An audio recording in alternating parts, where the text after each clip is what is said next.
সরকারের একজন উপদেষ্টা মাহফুজ সাহেব জানিয়েছেন যে বঙ্গভবন থেকে শেখ মুজিবের ছবি নামানো হয়েছে, কিন্তু সময় তো সবসময় একরকম যায় না। আসসালামু আলাইকুম বন্ধুরা, আশা করি আপনারা সকলেই ভালো আছেন। তো আজকে যে বিষয়টা নিয়ে আপনাদের মাঝে হাজির হয় সেটি হচ্ছে একটা খুবই খারাপ লাগার মতো ঘটনা, খুবই দুঃখ লাগার মতো ঘটনা। সেটি হচ্ছে রুহুল কবির রিজভী বিএনপির তিনি একটা বড় মাথা হয়ে তিনি বলছে যে শেখ মুজিবুর রহমানের ছবি বঙ্গভবন থেকে বা সেখান থেকে সরানোটা ঠিক হয় নাই। তা আসলে এই বিএনপি একটা দালাল দল। এতদিন পরে বোঝা গেল যে এরাই আওয়ামী লীগকে এতদিন পরে ক্ষমতায় টিকিয়ে রেখেছে। এরা এই দালালি করে করে আওয়ামী লীগের আজকে এই অবস্থানে এনেছিল। জিয়াউর রহমান তিনি শেখ মুজিবুর রহমানের যে কুকর্ম সেগুলো তিনি তুলে ধরেন নাই এবং তার যে বংশ নির্বংশ করে দিয়েছিল তাদেরকে তিনি বিদেশে পাঠিয়ে দিয়েছিলেন। তো জিয়াউর রহমান এই কিছু কিছু ভুল করার কারণে বিএনপির আজ এই করুণ দশা। তো আবার যখন একটা তাদের সামনে সুযোগ এসেছে তারা আবার দালালি শুরু করেছে আওয়ামী লীগের। ফাইজলামের একটা লিমিট থাকা উচিত। একটা ফাইজলামি শুরু করেছে বিএনপি দল। যেভাবে এতদিন আমরা ভাবতাম যে বিএনপি দল হয়তো অনেকটা ভালো, তারা দেশের জন্য কাজ করবে, কিন্তু এরা যা আওয়ামী লীগ প্রীতি শুরু করেছে, এদের ভোট পাওয়ার যোগ্যতা এরা হারিয়ে ফেলতেছে। খুবই খারাপ লেগেছে এই কথাটা, যেখানে সাধারণ মানুষ জনগণ তার মূর্তি ভেঙে ফেলেছে, লাথি মেরে পেশাব করে পায়খানা করেছে মূর্তির উপরে, আর সেই ছবি নাকি বঙ্গভবনে টানাতে হবে। এটা লজ্জা ছাড়া আর কিছু না। অচিরেই বিএনপি আমার মনে হয় যে আওয়ামী লীগের মতো একটা তারাও পালিয়ে যাওয়ার একটা আশঙ্কা আছে। যদি নির্বাচনে তারা যেতেও এভাবেই হবে, তো সেটাই মনে হয় দেখা যাচ্ছে। তো চলুন আমরা সেই ভিডিও ফুটেজটি দেখি, সে কথাগুলো একটু শুনি। সরকারের একজন উপদেষ্টা মাহফুজ সাহেব জানিয়েছেন যে বঙ্গভবন থেকে শেখ মুজিবের ছবি নামানো হয়েছে, কিন্তু সময় তো সবসময় একরকম যায় না। যার যতটুকু ইতিহাসে অবস্থান আছে সেটা থাক। আপনারা স্বাধীনতার পরে শেখ মুজিবুর রহমানের অনেক অন্যায়, অনেক দুঃশাসন দেখেছি, তারপরে তো সে ছিল, তার ছবিটা ছিল। জিয়াউর রহমান কিন্তু তার ছবি পুনঃস্থাপন করেছে। আমি মনে করি তার ছবিটা নামিয়ে ফেলাটা উচিত হয়।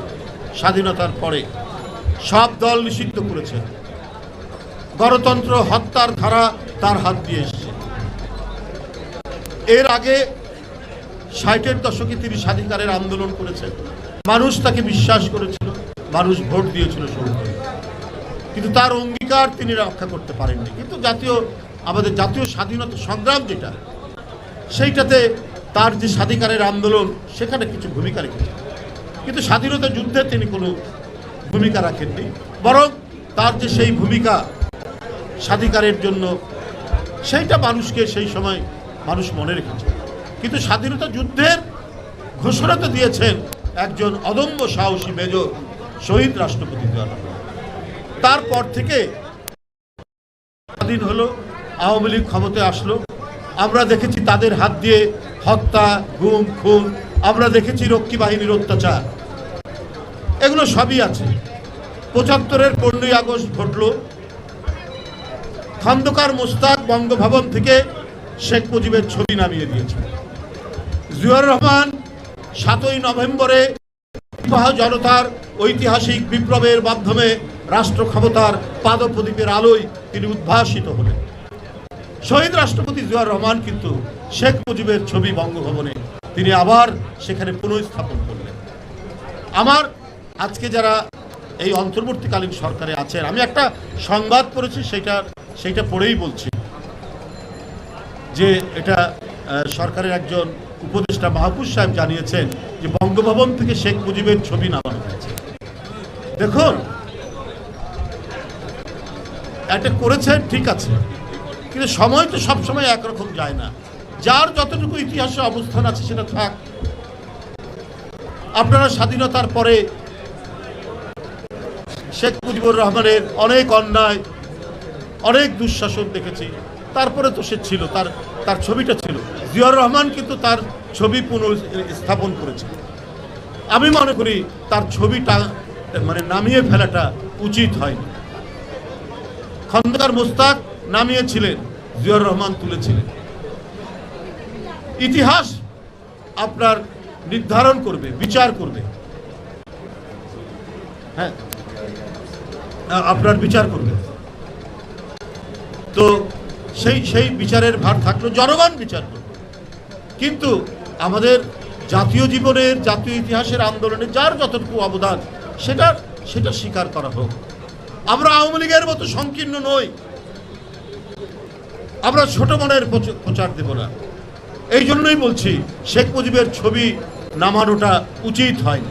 তো বন্ধুরা, আমরা স্ক্রিনে সেই কথাগুলো শুনলাম। রুহুল কবির রিজভী বলছে যে শেখ মুজিবুর রহমানের ছবি সেখান থেকে নামানো উচিত হয় নাই, কারণ তার আব্বা লাগে, তার আব্বার ছবি নামে গেছে, তার মনের ভিতর কষ্ট লেগেছে। বিএনপি দল একটা দালাল দল, এ দলকে বয়কট করা উচিত সাধারণ জনগণের। কারণ তারা যা শুরু করছে, রাষ্ট্রপতি নামান যাবে না, আওয়ামী লীগের নিষিদ্ধ করা যাবে না, ছাত্রলীগের নিষিদ্ধ করা যাবে না, একটা ফাইজলামি শুরু করছে এই দলটা। তো এতদিন এই দলটার একটা ভালোবাসা ছিল মনের মধ্যে, কিন্তু এই দল যা শুরু করেছে, কথাবার্তা যা শুরু করেছে, বড় বড় নেতারা তারা একটা ফাইজলামি শুরু করেছে। তা আমার মনে হয় যে বিএনপিকে মাইনাস করা বর্তমান জনগণের একটা হক দাবি হয়ে দাঁড়িয়ে যাবে সামনে। তো সেটাই হয়তো দেখা যাবে সামনে নির্বাচনে।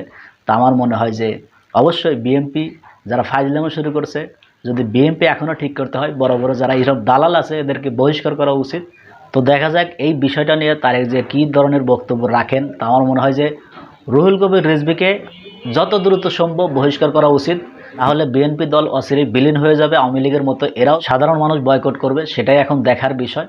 তো এই বিষয়টা নিয়ে আপনাদের যদি কোনো মতামত থাকে অবশ্যই কমেন্ট বক্সে জানিয়ে যাবেন। তো বন্ধুরা, ভালো থাকবেন, সুস্থ থাকবেন, দেখা হবে পরবর্তী কোনো ভিডিও নিয়ে। সে পর্যন্ত ভালো থাকুন, আল্লাহ হাফেজ।